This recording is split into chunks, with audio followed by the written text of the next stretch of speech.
Starting a franchise can be a great way to get into business.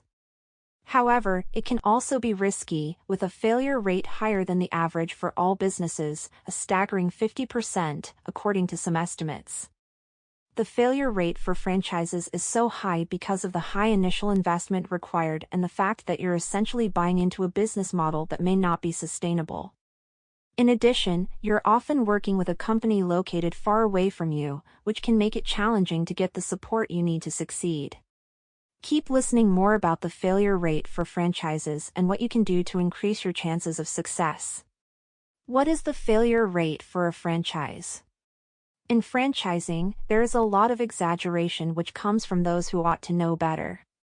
If you've been researching franchises for any length of time, you've probably already seen some eye-popping numbers.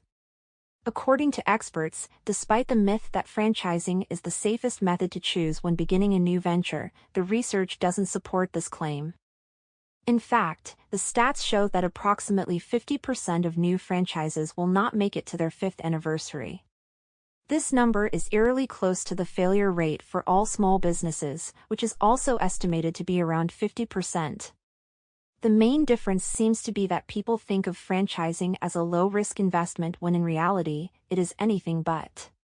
The truth is, when you invest in a franchise, you are essentially buying into someone else's business model.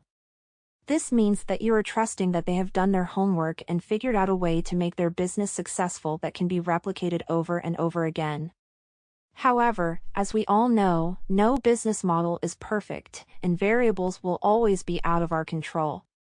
This is why the failure rate for franchises is so high, because even if the franchise you invest in has been successful in the past, there's no guarantee that it will continue to be successful in the future.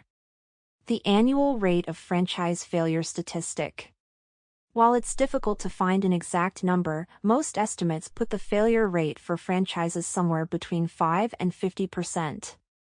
As per Mark Scott, who managed the annual surveys conducted by NatWest and BFA, the rate of failure for franchisors has stayed between 8 to 12% for over 22 years.